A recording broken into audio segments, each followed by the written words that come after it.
If you walk over to your kitchen sink right now, crank the handle open, and watch crystal clear water shoot out of the faucet at 60 pounds per square inch of pressure, it is very easy to assume that somewhere across town, a massive electric pump instantly detected you opening your tap and kicked into high gear to push that water directly into your glass. But in the real world of civil engineering, that is not how municipal water systems work at all. In fact, if cities tried to pump water directly from treatment plants straight into homes on demand, every time thousands of people took a shower at 7 in the morning or a fire truck hooked up to a hydrant, the sudden pressure spikes would literally tear subterranean water mains apart, shatter valves, and burn out electric motors in a matter of months. Instead, almost every modern city on Earth relies on one of the most brilliant, purely mechanical physics tricks ever invented. Because your home's water pressure is not being generated by a running motor at that exact second, but by millions of pounds of water hanging hundreds of feet in the air inside giant elevated water towers, acting like colossal gravity-powered pressure batteries that quietly regulate the entire grid day and night without using a single watt of electricity during peak demand. But before that water ever reaches the tower or your kitchen glass, it has to complete a high-stakes journey through raw intake grates, chemical reaction chambers, massive settling basins, and deep filtration beds to turn muddy river water into pathogen-free drinking water. The entire process begins at the raw water intake, located deep in a major river, a surface reservoir, or municipal groundwater wells. If your city pulls from a river, millions of gallons of untreated water are sucked through heavy submerged steel trash racks designed to block floating logs, branches, and plastic trash from entering the pumps. Behind those coarse racks, motorized traveling water screens with fine wire mesh continuously rotate through the channel, scooping up leaves and river weeds and blasting them off with high-pressure spray nozzles before vertical turbine pumps lift the murky water out of the riverbed and push it uphill into the treatment facility. At this initial stage, raw surface water looks like thin chocolate milk, filled with billions of microscopic suspended dirt particles, clay, and bacteria. And the reason you cannot simply let this water sit in a tank and wait for the dirt to sink is down to basic molecular physics. These microscopic clay particles carry negative electrostatic charges on their outer surfaces, meaning that whenever two particles get close to each other, they repel like two matching north poles of a magnet, creating a colloidal suspension where the dirt floats indefinitely without ever settling. To break that molecular deadlock, the treatment plant injects a powerful liquid coagulant into the water, most commonly aluminum sulfate, known across the industry as alum or ferric chloride.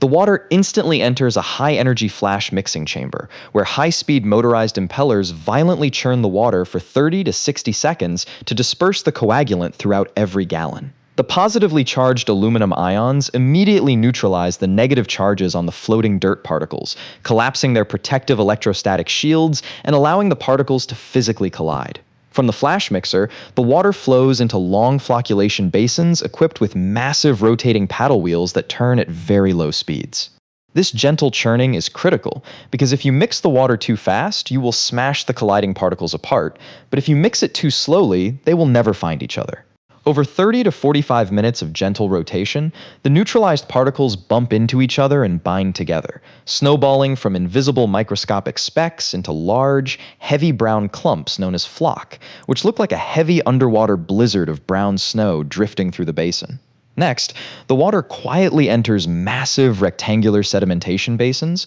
which are deep concrete settling pools where the water velocity drops to a near standstill. As the water creeps forward over several hours, gravity takes over and pulls 95% of the heavy flock clumps straight down to the concrete floor, forming a thick layer of brown sludge while crystal clear water rises to the surface. Along the bottom, submerged traveling bridge scrapers slowly crawl along the floor, pushing the settled mud into collection hoppers where it is pumped out to dewatering centrifuges, while clarified surface water spills over serrated metal weir troughs along the top edges. Even though the water leaving the settling basins looks completely transparent, it still contains microscopic parasites and dangerous protozoan cysts like Cryptosporidium and Giardia, which have tough outer shells that survive standard chemical sanitizers. To strip out these microscopic pathogens, the water flows into deep gravity filtration beds containing roughly 30 inches of crushed anthracite coal sitting on top of 12 inches of fine silica sand, supported by dense garnet gravel.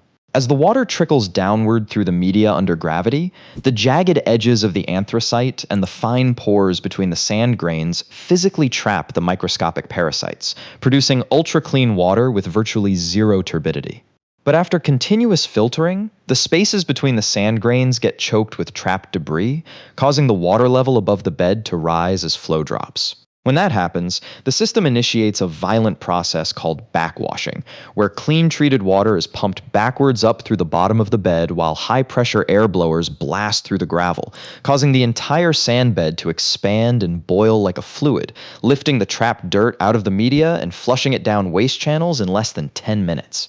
Once the filtered water emerges from the sand beds, it enters a baffled contact chamber where primary disinfectants, most commonly chlorine gas, sodium hypochlorite, or ozone, are injected and thoroughly mixed.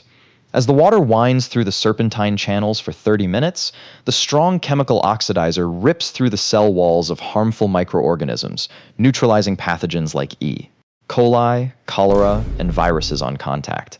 However, killing bacteria inside the plant is only half the battle, because once that water leaves the facility, it travels through hundreds of miles of dark, aging subterranean pipes. To make sure bacteria cannot regrow inside the underground grid, operators add ammonia to form chloramines, which create a stable, long-lasting disinfectant residual that protects the water inside underground mains for weeks. At the same time, operators inject food-grade fluoride to protect dental health and carefully adjust the water's pH using lime and orthophosphate corrosion inhibitors. This critical step coats the inside of ancient iron and copper pipes with a microscopic mineral scale barrier, preventing corrosive water from stripping lead out of old plumbing joints, which was the exact chemical failure that triggered the water crisis in Flint, Michigan. The finished drinking water then collects in massive subterranean concrete storage reservoirs known as Clearwells, holding tens of millions of gallons under the plant. From the Clearwells,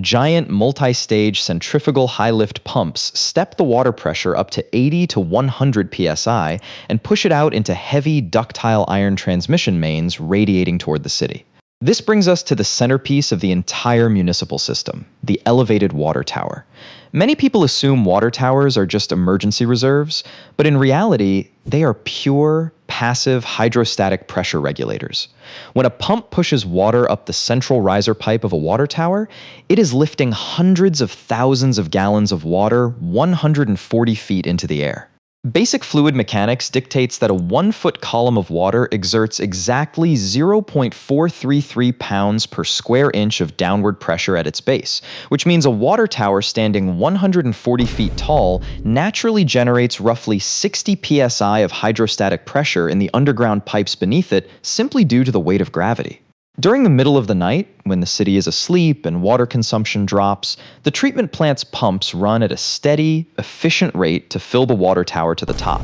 Then, between 6 and 8 in the morning, when hundreds of thousands of people wake up, shower, and flush toilets, the city's water demand drastically exceeds what the plant's pumps could ever deliver on their own. Instead of firing up dozens of expensive standby electric pumps to chase the morning surge, the water tower simply lets gravity push its stored millions of gallons down into the municipal grid, effortlessly maintaining steady water pressure in every neighborhood without a single motor having to change speed. Beneath the streets, this water travels through a complex grid of cement-lined ductile iron and C900 PVC pipes laid out in interconnected loops rather than dead ends. This continuous circulation prevents water from turning stagnant and allows utility crews to isolate a single broken pipe using subterranean gate valves without cutting off water to nearby homes. Along these lines, public fire hydrants tie directly into the mains, flowing over 1,000 gallons per minute during a structure fire without collapsing domestic pressure.